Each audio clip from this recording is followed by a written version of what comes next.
So I leave Jack alone for about 3 months, and he decides to come back and do a commentary on someone who's done a commentary on him. This should be interesting. Why must ranters do their rants unscripted and make them over the average length of the human attention span? Shut up. First off, maybe I don't want to have a jump cut after every sentence in my rant, and yet I still have a lot of shit to say. Except Firebird never said you have to edit after every sentence. He just said you have to edit. What's more, there's such a thing as middle ground. It's not just no edit or become a less popular version of Sexy Phil. Now let me ask you a question. How come commentators have to commentate on videos that are 5 months old? This joke lacked both timing and a sense of fashion, so fuck this joke. Right now, this is a very controversial topic for some reason. You think so? And you don't seem to guess, I don't know, maybe it's because we constantly label the American cartoons as shit, even though there's actually a few decent ones out there, and we constantly label Japan as the better country for some reason. I guess because they got them big titties. Yeah. Well, that's all a matter of preference, really. Because this totally looks like preference. Personally, I can't stand Avengers. Secondly, I know I'm abruptly interrupting Jack right here, but Jack just cut himself off before he can finish his sentence. Is it sad that his bad ending still would have made the original video better because it would have made it shorter? Secondly, the only people who consider Japan the better country because of the animation is the weeaboos, which doesn't consist of all otakus. Yes, it actually does. I've checked this up online just to make sure, and every place I've went to told me that a weeaboo is someone who is so in love with Japan that anything else is inferior. I've also discovered that otaku can have 2 different definitions, either being a mild fan of Japanese culture, usually in anime or manga, or someone who is obsessed with something, but isn't necessarily obsessed with Japan. So either way you slice the cake, the end result is still the same. All weeaboos are otakus, but not all otakus are weeaboos. I'm ashamed that this doesn't apply to you because your weeaboo nature is shown all throughout this video. First off, American cartoons suck. At least nowadays they do. Because back in your day, cartoons didn't blood. Good, and now they're just horrid. Alright, back when American cartoons first started coming along, there was Warner Brothers, who made the best cartoons in the world. In the 30s and 40s and early 50s, Warner Brother owned the cartoon circuit with cartoons like Daffy Duck, Bugs Bunny, Porky Pig, Elmer Fudd, Lola Bunny. Yes, Lola Bunny, the famous Looney Tunes character from that era. What was her debut again? Oh yeah, Space Jam! I mean, if you're going to praise the Looney Tunes so much, then you should at least know the decade in which Lola Bunny was actually introduced. It's not that hard. It's the same decade that Pauly Shore became a movie star. I'm aware that Lola Bunny's first debut was in Space Jam. I was just using her as an example because she's still considered by most people, including myself, to be one of the Looney Tunes, even if she wasn't one of the originals. I'll get to this in a minute. Sylvester the cat, the mouse thing, the cat that always chases the mouse, You mean Tom and Jerry? I mean, I can't think of any characters like that off the top of my head. I mean, a cat, maybe Sylvester, but I don't remember ever going after a rat. Tom and Jerry was a Metro-Goldwyn-Mayer sort of deal, not a freaking Warner Brothers creation. You know what? Let's just skip ahead. Okay, I would be skipping this part normally, but Jack doesn't make his point until after this. Really, Jack? You don't know how to edit before they do something else? Come on! It counts. It's still an amazing classic cartoon. Although I'll admit that I should have probably separated it from talking about old Warner Brothers cartoons, but it still counts. If I wanted to make a list of great comedy films by Monty Python and include Spaceballs in it, would I count it because it's an amazing comedy film? No. That's why Tom and Jerry doesn't count with the Looney Tunes section, because it's not a Looney Tunes character. Same with Lola Bunny. You said Looney Tunes characters from the 30s to early 50s. Lola Bunny wasn't introduced until 1996. You set specifications, you need to follow them. Otherwise, you're wrong.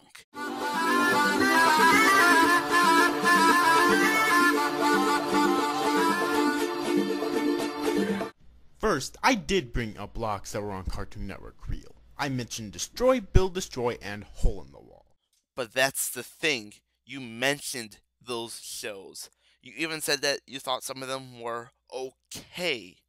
You were complaining, though, that Cartoon Network had a block for live action stuff. That is what Firebird was getting at. Secondly, I don't hate Disney simply because of SpongeBob. He's just the prime reason.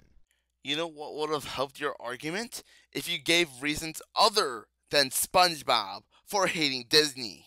And while we're at it, SpongeBob is a product of Nickelodeon and Paramount, and not of Disney. In other words, you hate Disney for an entirely unrelated reason. Sounds legit.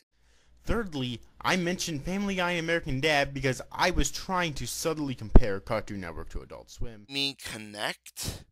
If you don't, then I don't understand where the fuck you're going with that. And finally, yes, kid-friendly does mean meant for kids. It's the same fucking thing. Ah, but it isn't. Meant for kids is exactly what it says on the tin. Kid-friendly means that it can be enjoyed by kids, but is not necessarily meant only for kids. Let's bring up the Looney Tunes, for example, because you certainly love them a lot. They were kid-friendly, but they were not meant only for kids. They had humor that could attract both younger and older audiences. So, no, kid-friendly and meant for kids are not the same thing. Here's the manga excuse. Most Japanese anime is directly derivated from manga, which is a Japanese comic book. Not all of it, alright? Fooly Cooly, the manga came out afterwards, but most of it is, alright? And they want to keep the same, general quality that the manga had. That doesn't excuse long points where they just exposit information at us. They should be told naturally from the show's dialogue, not from parts where they just need to stop everything just to tell us what's happening and what they're going to do about it. Point being, the show moves at a much faster pace. The manga is a written form.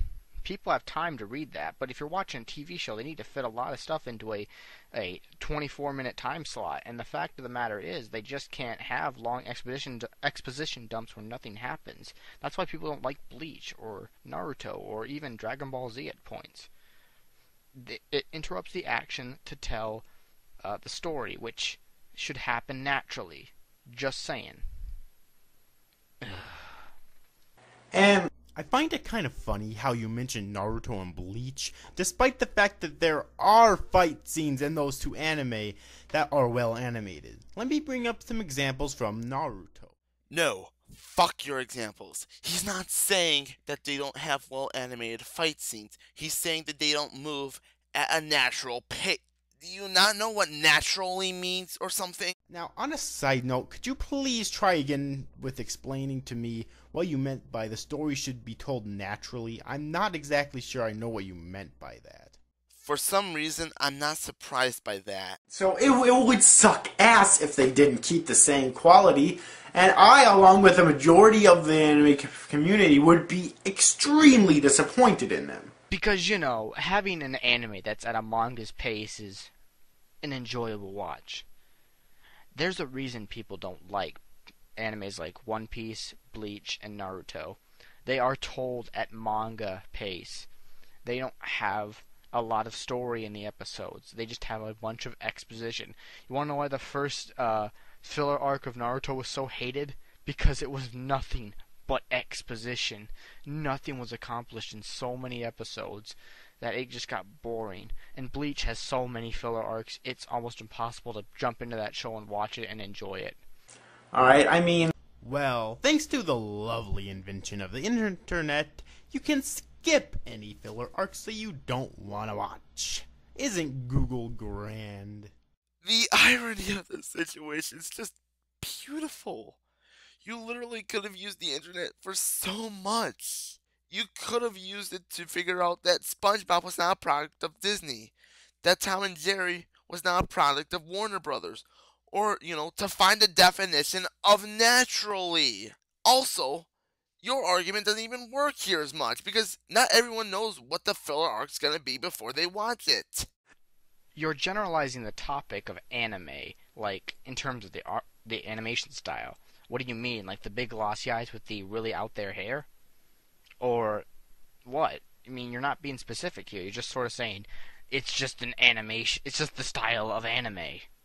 But what kind of anime? Like the big glossy eyes or the more realistic ones done by Madhouse? You gotta be more specific with these sort of things.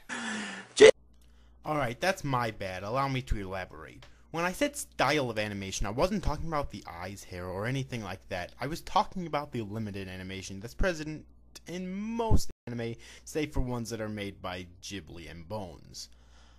I mentioned Avatar: The Last Airbender because on most occasions Avatar uses limited animation. Don't even try to tell me that it doesn't. And what if someone does? What are you gonna do about that, huh? Well, if there's no consequence, Avatar: The Last Airbender does not on most occasions use limited animation. Yeah, take that. And if there's nothing left, let's just skip to the end.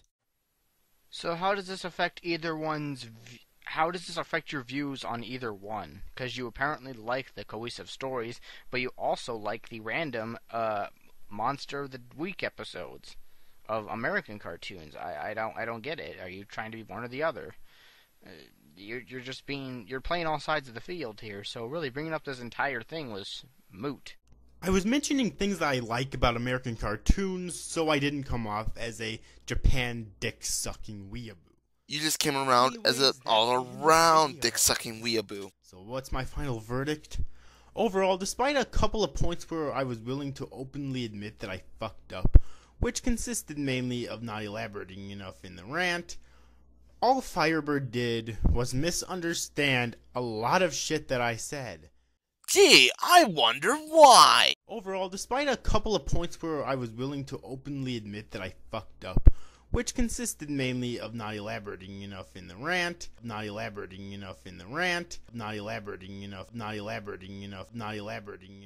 I think we're done here. However, yes, what you said last there was partially right. I do enjoy some American cartoons, I just enjoy anime better. Much better. Then why do you say American cartoons suck? Also, I call you a hypocrite, because you do seem to be an anime fan. I'm not going to act as a weeaboo and say that you're not a true anime fan, but I've never heard of an anime fan complain about anime as a whole. Then two things should come up. Either 1, he's not an anime fan, or 2, he's not a weeaboo like you and can actually find fault in anime. So that's the end of the commentary. I hope you all enjoyed, and unfortunately for me, the world's gonna end tomorrow, so that's gonna dampen my abilities to do commentaries. Maybe a little. Now, if the Mayans are BSing us and the world does not end tomorrow, well, I'll probably have something later.